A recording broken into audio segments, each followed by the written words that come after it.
Salut et bienvenue dans ce tutoriel où aujourd'hui je vous propose de découvrir FBflow. Donc FBflow, c'est une petite extension pour Chrome qui va vous permettre d'actualiser votre navigateur ou de recharger les ressources dès que vous faites des modifications sur vos fichiers. Donc si vous modifiez par exemple du JavaScript, du CSS ou des images, automatiquement FBflow va être capable de les remplacer à la volée dès qu'il détecte une modification.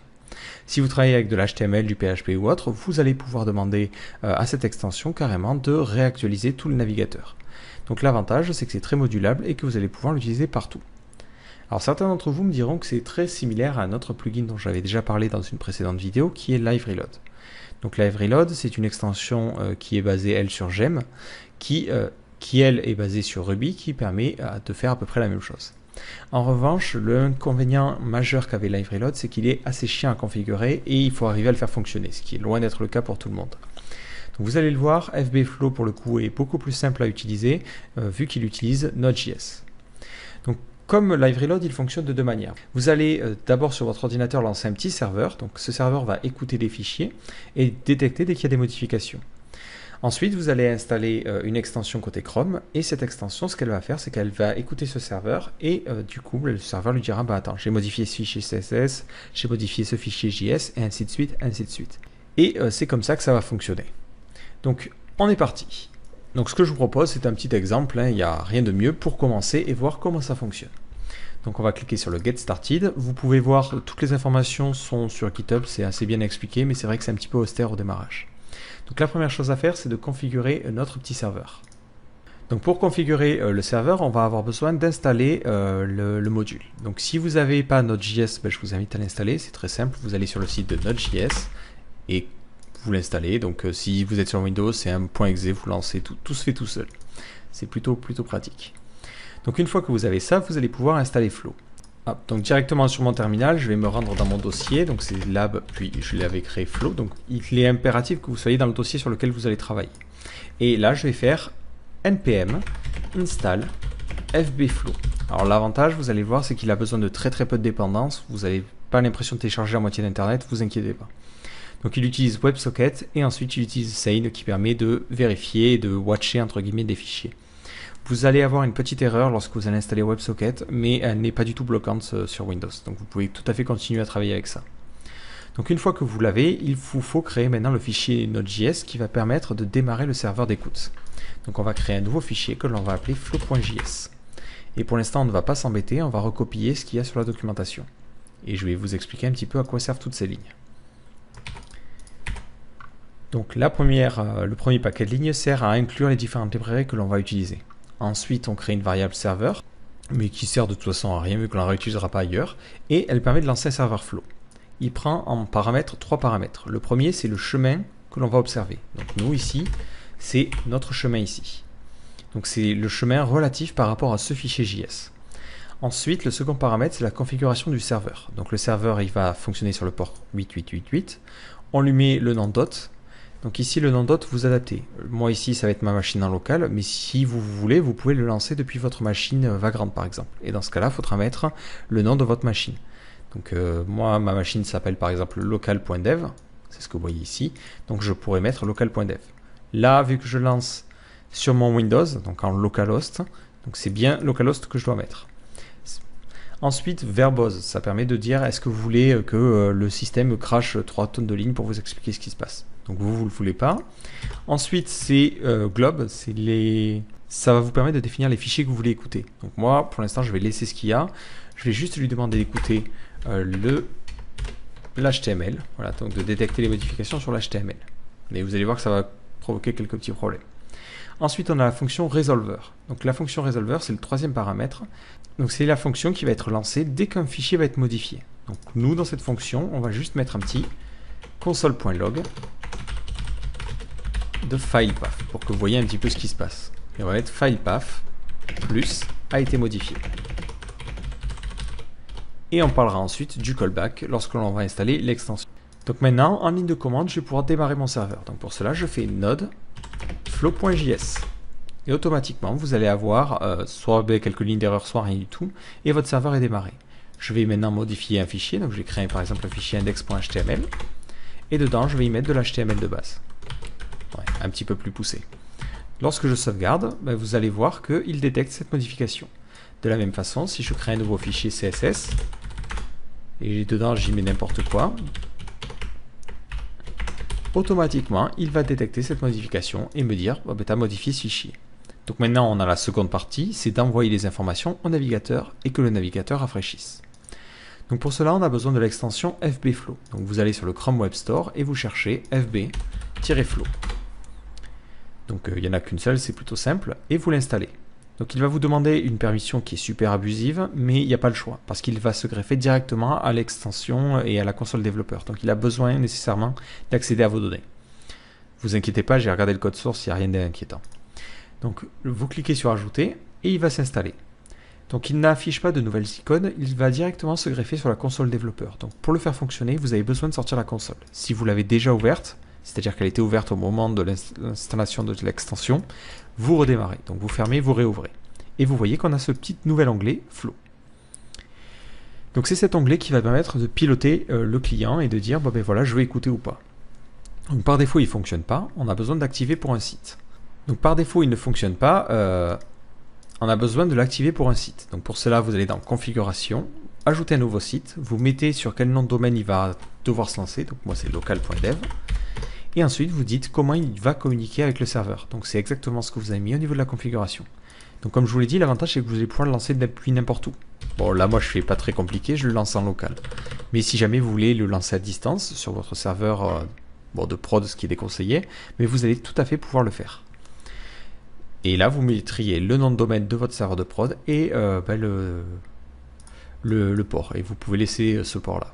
Donc je sauvegarde et maintenant lorsque je me rends ici, vous voyez qu'il dit Started. Parce qu'en ligne de commande, j'ai laissé le serveur tourner. Donc les deux sont maintenant bien connectés l'un à l'autre. Donc ce que je vais faire, c'est que je vais modifier mon HTML. Donc là, je vais faire... je vais mettre salut les gens. Salut les gens. Vous voyez qu'il y a des petites erreurs en rouge. Il me dit que l'URL, il ne la trouve pas. En fait, lui, ce qu'il va faire, c'est qu'il va chercher dans les ressources. Donc c'est tout ce que l'on voit au niveau de network, donc tout ce qui est chargé. S'il trouve des fichiers similaires, il les remplace. Donc là, hop, forcément, il ne trouve pas parce que la ressource que je lui demande de modifier, c'est le HTML. Donc c'est normal. Ensuite, par contre, vous voyez que le nom est un petit peu bizarre et on y reviendra tout de suite après. Donc là, je vais juste mettre le bon CSS. Moi, ça s'appelle app.css. Et au passage, hop, il vous dit toujours l'erreur, mais par contre, le serveur ne plante pas. Au niveau de mon body, je vais juste changer une valeur et mettre du noir. Et là, par contre, ça devrait actualiser, ça n'actualise pas. Et c'est justement la seconde partie du geste qui nous intéresse, c'est le callback.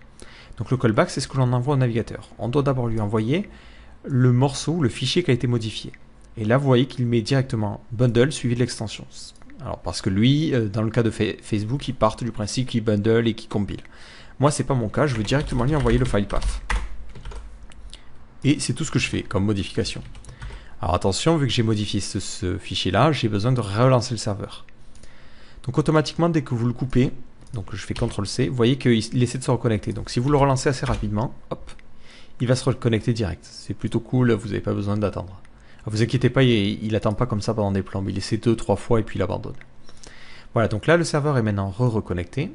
Et si je fais une modif sur mon CSS, hop, voilà. Donc on va mettre du rouge dégueulasse. Dès que je sauvegarde, vous voyez qu'il a un petit problème, il ne trouve pas ce fichier. Alors je vais actualiser la page. Voilà, c'est parce qu'il avait encore l'ancien code HTML. Mais dès que je fais des modifications, maintenant, les deux sont connectés. Vous voyez que je change la couleur. Hop, je vais changer la couleur du texte. Je vais mettre du blanc, color.fff. Et pour qu'on voit le texte, je vais l'aligner à droite. Oui, je confonds à droite et à gauche. Texte align right. Et automatiquement, mon texte apparaît à droite. Donc là, il la charge de manière automatique. En revanche, si je me mets à modifier mon HTML, dès que je sauvegarde, il me dit bah, attends, je trouve pas cette ressource. Effectivement, ce que j'ai envie de lui dire, c'est que si je modifie de l'HTML, du PHP ou n'importe quoi qui n'est pas du CSS ou du JS, dans ce cas-là, tu recharges la page. Donc pour cela, on a une option plutôt sympa qui est Reload. Et si vous mettez ça à true, automatiquement, il rechargera la page plutôt que de recharger à chaud. Donc je coupe mon serveur et je le redémarre. Hop. Comme ceci. Donc côté navigateur, comme ça s'actualise de manière dynamique. Et maintenant, dès que je fais des modifications, et ce même sur l'HTML, comment ça va? Hop. Il actualise carrément toute la page. Alors moi, c'est chiant parce que j'aimerais bien un entre-deux. Je voudrais que pour le CSS, il charge à chaud et pour le CSS, enfin, moi, je me comprends. Donc là, ce que l'on peut faire, c'est mettre une condition. L'avantage, c'est qu'on a vraiment le contrôle total, c'est du code au final. Donc ici, on va mettre reload, alors on va créer une variable. Je préfère avoir ça dans une variable si jamais je veux travailler dessus. Et on va mettre le file path, et on va vérifier, on va vérifier l'extension. Pour cela, on fait une petite expression régulière, hein, rien de bien méchant. Ça doit finir par CSS, et je mets le flag de fin. Et si je veux aussi qu'il charge à chaud le JS, je mets ou JS. Voilà. C'est une petite expression, vous voyez, rien de terrible. Donc ça vaudra true si jamais c'est du CSS ou du JS, et false sinon. Donc du coup, il faut que j'inverse ici. On va mettre de différents de reload. Voilà, et carrément, en fait, ma variable, elle sert peut-être pas à grand chose. Voilà, donc maintenant, je reboot mon petit serveur. Très très rapide. Et ça devrait fonctionner. Donc je vais mettre mon navigateur en tout petit pour pouvoir voir si jamais cette petite icône bouge, pour savoir s'il fait une modif ou pas. Donc là, si je sauvegarde, vous voyez qu'il actualise bien la page, hein, on voit la petite croix qui apparaît. Si en revanche je modifie le CSS, désolé pour vos yeux, automatiquement vous voyez que cette fois-ci il le fait à chaud. Et du coup on a bien configuré notre serveur flow. Donc de la même façon, si jamais vous avez envie de travailler avec Compass, vous pouvez tout à fait le faire, il n'y a aucun problème à ce niveau-là. Donc par exemple ici je vais aller créer un nouveau projet Compass. Donc je ne vais pas me prendre la tête, je vais le faire directement en ligne de commande, Compass init.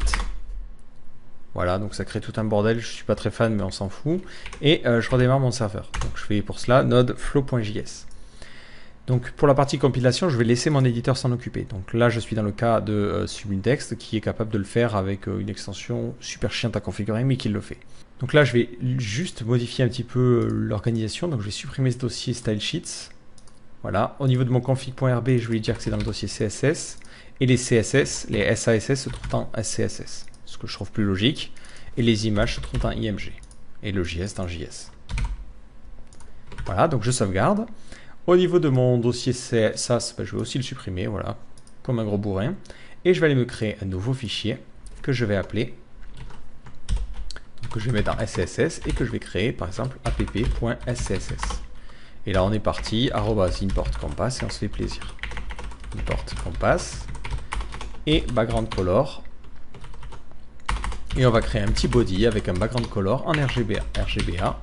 Et on va créer du noir transparent. Ce qui va se passer, c'est qu'automatiquement, tout va se compiler. Côté serveur, il va détecter la modification. D'ailleurs, si vous voulez vraiment vous en assurer, moi j'aime bien le laisser, même si c'est vrai que ça pourrit un peu le serveur, mais de mettre mon petit console.log, ça me rassure. Donc, file path, ici, file path, plus, a été modifié. Voilà, ça me permet aussi de checker si jamais il y a des problèmes ou des trucs comme ça. Donc je re-sauvegarde. Donc je redémarre mon petit serveur. Voilà, donc je vais remodifier mon SCSS du coup. On va mettre un petit truc un petit peu plus foncé. Mais vous voyez que dès que je sauvegarde, côté Sublime, il le compile. Lui, il va choper dès que le CSS est modifié et du coup réactualiser la page. Donc vous pouvez travailler comme ça sur du fichier Compass très très simplement. Et l'avantage, c'est que vous êtes vraiment indépendant de votre éditeur. Si par exemple vous avez envie d'utiliser PHP Storm, donc moi je suis en train d'essayer de m'y mettre pour tester, justement Live Reload me manquait. Donc hop, je coupe Flow. Du coup, le navigateur il est en panique, hein, c'est pas très grave. Donc côté PHP Storm, c'est le même fonctionnement. Je sors la console, comme ça je vais pouvoir démarrer flow.js. Donc je fais node flow.js. Et malheureusement, lorsque je le fais, et à chaque fois que je le fais, j'ai une petite erreur. C'est dû à Seine et c'est aussi dû à PHP Storm qui crée des fichiers un petit peu cons. Si vous voulez vérifier de quoi il s'agit, vite fait, je n'ai pas envie de vous rentrer forcément dans les détails, surtout que ça peut être patché. Donc si jamais vous avez cette erreur, vous pouvez suivre ce que je vous dis. Si vous ne l'avez pas, c'est que ça a été patché et du coup qu'on a plus ce problème-là. Mais globalement, dans les modules, donc c'est dans Seine. Si vous allez tout en bas, c'est dans les lignes de 160 et quelques. Voilà, vous avez ce fichier-là, qui écoute les modifications sur le fichier. Voilà. Et si on fait un petit viteuf console.log de file, et histoire de bien le séparer du reste, on va mettre des tirets. Voilà, donc je me prends, j'ai l'impression d'être dans PHP, forcément je fais n'importe quoi. Voilà, donc si vous faites ça, vous relancez votre petit serveur, et lorsque vous allez le lancer, tu vois, dès qu'on passe sur une autre fenêtre, hop, voilà, il détecte toutes ces modifications, donc il modifie tous ces fichiers-là. Donc je sais que c'est un petit peu bizarre, je sais pas pourquoi. Je pense que ça vient de PHP Storm et du coup ça le fait un petit peu paniquer parce qu'il y a ce fichier qui disparaît. Donc là j'ai juste pour corriger temporairement le problème, rajouter une condition et $file, file plutôt, est différent de nul. Voilà, j'ai juste fait ce petit fixe. Et maintenant, dès que je démarre le serveur flow, je peux alt-taber. Vous voyez, j'ai plus ce problème-là. Bon, c'est un fixe dégueulasse vu que je le fais directement dans les modules, mais ça permet de faire le taf. Donc là, pareil, j'ai envie de travailler directement sur mes fichiers app.css. Donc au niveau de ma configuration, je vais aller vite fait configurer Compass. Donc pour cela, je coche la Enable Compass Configuration. Ça, il le trouve par défaut, et le fichier config.rb, je vais aller directement lui préciser. Une fois que je suis satisfait, je clique sur Apply, tout en bas, vous ne le voyez pas. Et automatiquement, lorsque je reviens sur ma fenêtre, voilà, il me propose la compilation de fichiers Compass. Donc je clique Add Watchers. Globalement, je le laisse se débrouiller un petit peu pour tout et je fais OK. Et maintenant, dès que je vais faire des modifications sur mes fichiers, donc par exemple ici, je vais changer le background color pour une couleur, background color. Donc là, on va pipeter une couleur, on va prendre un truc moins dégueulasse et moins agressif pour vos yeux. Voilà, je choisis. Et dès que je passe à la ligne, automatiquement, il sauvegarde et du coup, il va rafraîchir côté navigateur. Donc là, d'ailleurs, j'ai perdu la connexion, donc je clique sur Try Again. Voilà, il se reconnecte et maintenant, je peux travailler. Voilà, on va mettre du noir. Ah bah tiens, là, le truc a décidé de se montrer. Allez, on va mettre du gris foncé et on va mettre un texte align right. Et automatiquement, dès que vous allez à la ligne, ça sauvegarde. Donc PHP Storm a une façon un petit peu particulière de fonctionner. C'est que dès que vous allez à la ligne, en fait, il sauvegarde. Il n'y a pas vraiment de sauvegarde, même si vous faites CTRL S, il s'en fout, il sauvegarde tout le temps. Donc par exemple, si je supprime cette ligne-là, vous voyez qu'automatiquement, il y a ce petit bout qui s'est compilé. Dès que vous allez faire des trucs un petit peu particuliers, il va se mettre à sauvegarder. Donc c'est un petit peu particulier, mais bon, c'est sa manière de fonctionner. Et ça peut marcher vraiment pour n'importe quel type de fichier. Donc, par exemple, si vous avez envie de le faire fonctionner pour du PHP, vous rajoutez ici du PHP. Ensuite, au niveau de vos fichiers, dans le cas où vous avez des fichiers PHP, donc là vous n'avez rien à changer, ça lancera le reload classique. Donc si au niveau de votre fichier, vous renommez ici votre fichier en .php, comme ceci, vous pouvez commencer à travailler avec du PHP sans aucun problème. Donc par contre, le serveur, il faudra penser à le redémarrer dès que vous faites une modif sur flow.js.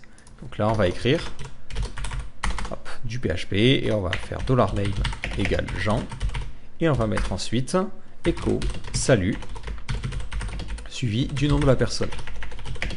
Je sauvegarde et dès que je sauvegarde, justement, ça s'actualise. Donc voilà, ça peut être pratique si vous avez besoin de travailler avec un framework ou que vous avez besoin que ça aille vite. Donc vous pouvez évidemment traquer n'importe quel fichier, des CTP pour des vues CakePHP et ainsi de suite. Une autre petite précision, si jamais vous travaillez avec du htaccess, faites attention parce que ici, lorsque je mets le chemin, automatiquement il transcrit. C'est-à-dire que si je travaille par exemple avec Laravel qui a tendance à tout foutre dans un dossier public, ce qu'il va envoyer au navigateur, c'est /public /css /app.css. Et si jamais vous avez bien configuré vos réécritures d'URL, il va dire attends, ce fichier, moi je le trouve pas. Moi je m'attends. Enfin, lui dans le CSS, vous aurez mis /app.css ou /css /app.css.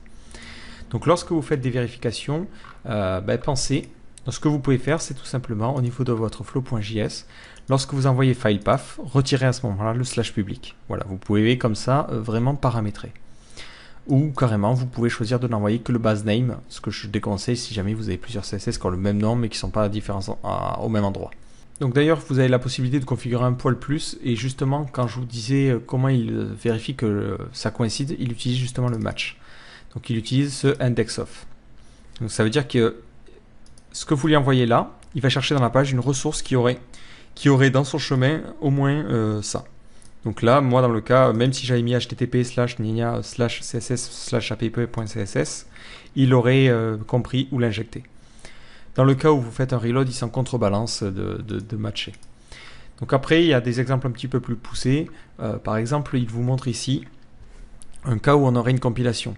C'est-à-dire que dès qu'on fait une modif sur le JS ou le CSS, hop, il lance un make et c'est le résultat ensuite qu'il rafraîchit. Donc ça peut être tout à fait possible. Vous pouvez ici lui dire d'écouter des CoffeeScript, si jamais vous avez envie d'écouter des CoffeeScript. Si jamais vous faites une modif sur un CoffeeScript, je le compile et ensuite je rafraîchis la page. Ce qui peut être pratique si vous ne l'avez pas intégré comme c'est le cas par exemple sur mon IDE, sur PHP Storm.